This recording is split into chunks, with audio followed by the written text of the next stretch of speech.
Hey guys, how we doing? Welcome back to my little corner of the world. Today, being Saturday, is another garage day. I'm back down here again, working on the racing car, continuing to get it ready for the racing season.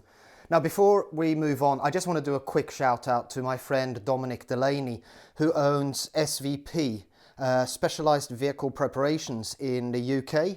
Now, he's been my mentor, my buddy and coach through the whole process of this racing car right from the beginning. In actual fact, he was part of building this car with me. Just want to give him a shout out. If you own a Porsche in the UK and want someone to help you look after it or want to give it a good once over, then contact my buddy Dominic. He'll help you out. Tell him that Paul from Finland sent you. Okay, but if you remember back to a couple of weeks ago, I posted a video where I talked about the fact that the fire extinguisher in my racing car needs to be replaced. It needs to be replaced for two reasons. The first one is that it has expired.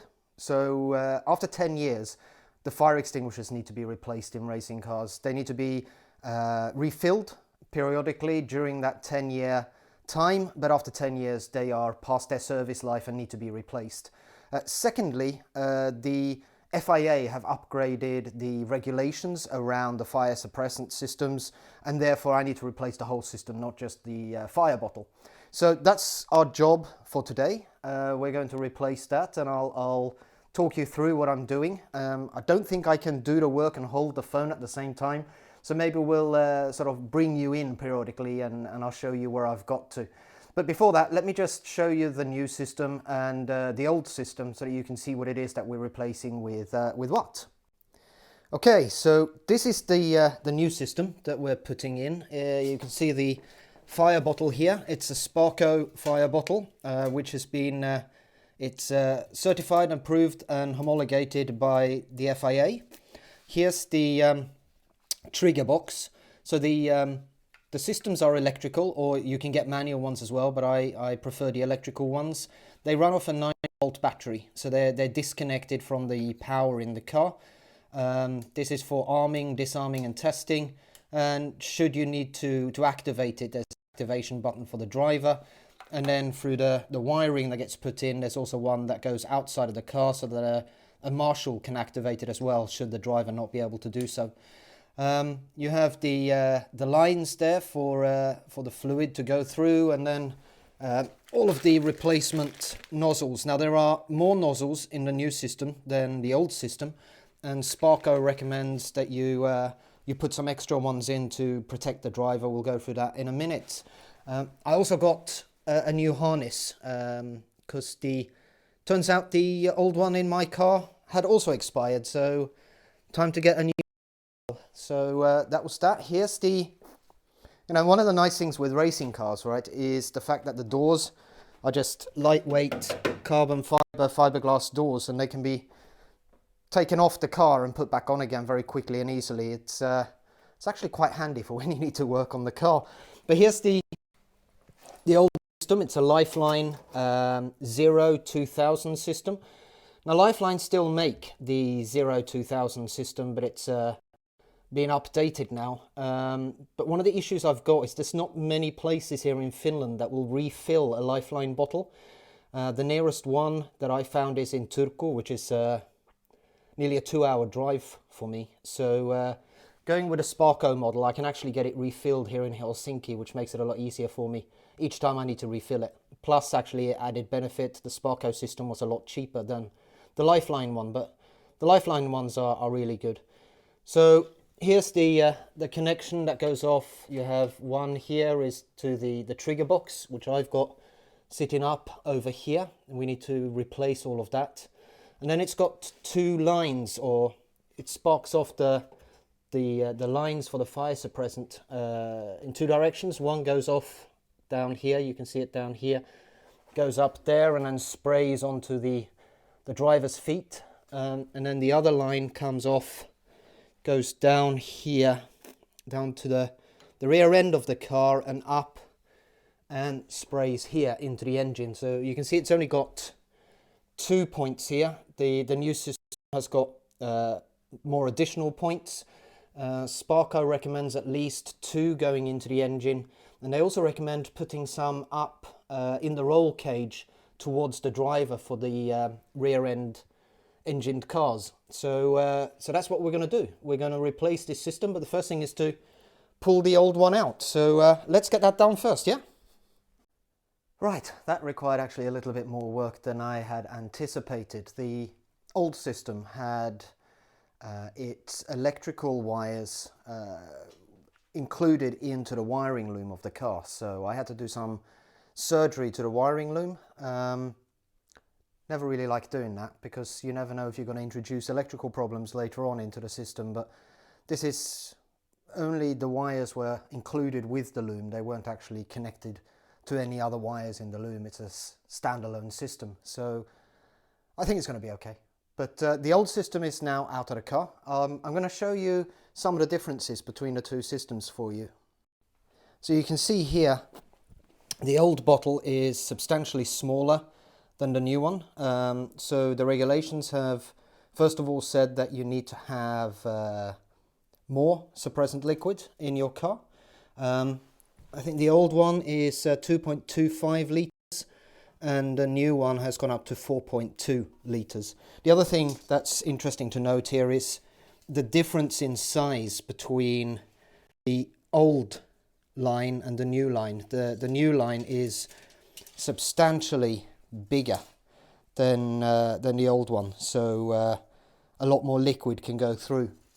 But that's the old system out. Here's the old trigger box from the Lifeline system. It's actually a lot smaller, and like I said, it was included into the sort of dashboard system of the car. I'm not going to do that again with the new system because in 10 years time I'm going to have to rip it out again, right?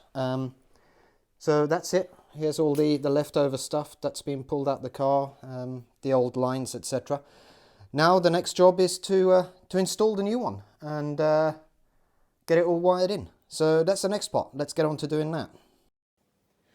Okay guys, so the new bottle is now installed in the car, firmly in the car and in the right position. The next thing I'm going to do is to start running the lines, and I'm going to run first the line that replaces the old one that went to the pedals over there for the driver. And for that I've got the line here. I've got a tool for bending the line.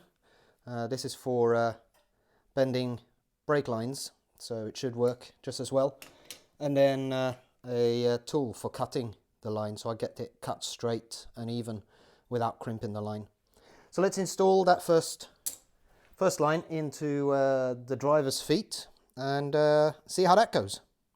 And there you have it, the first line installed from the extinguisher itself here down to a T-junction, and then off down here, up there, and just there is the new nipple for the driver's feet. Next, let's run the line that's supposed to go down the back here and to the engine bay. We'll have to tee off up there where the old point used to be and then continue around for a next one. And then I'm wondering whether we continue along and up for the for attaching to the roll bar, or whether I tee off before that, maybe down in the corner here. I'll decide that as I go along, but I'll come back when I've done that part. Now we've got the rear line plumbed in as well. It's going along here, following the line that the old system took up to here, and then round the back here. And then I've teed it off, so I've got one that goes up the top here to spray back into the cockpit from behind, as recommended by Sparco. And then I've got an additional line that runs here and around, that sprays in multiple places into the engine bay. So that's all the plumbing done. The only thing that remains now is to do the wiring. So we need to connect up this box here. It connects into here with the switches. So that's the last point of the project to be done, and then we've replaced the fire extinguisher system in the racing car. I'll get back when that's wired in, and we'll test the system. And that's everything wired in and ready. Fire extinguisher is in, so the box, I've decided I'm going to put it here. I just need to get some Velcro to stick it to here, because I need to be able to remove it to change the battery, right? So I can't glue it in place or anything, or stick it in place. But we can test the system. If I push this across to test, if I press the button, then the orange light lights up, plus that the system is all working. What I did was, here in my dashboard, this is where the old trigger system for the lifeline system was installed. I've left the button, so I can actually use this button as well. If I press that button, you can see that the orange light has come on to let us know that it's triggered and it's working. So that means that not only do I have the button there, but I've also got the original button that I had here for the lifeline system, which is quite good. And then the switch for the marshal, which is out here on the car, just here. If I press that one and we go in here, we can see that the orange light is on as well. So the system is all working, everything done. So there we go, another successful project ticked off in preparation for the racing season. It actually went quite smooth. Sometimes I have projects and you hit problems as you're moving along. We had a small one around the wiring loom, but that wasn't anything big or dangerous. I'm pleased with this. Another tick off the box, and close to ready for the 2021 racing season. Bring it on, that's what I say. I hope you've enjoyed this short video. Got any questions or comments, then let me know. I've enjoyed it, hope you have as well. Talk to you again soon, bye.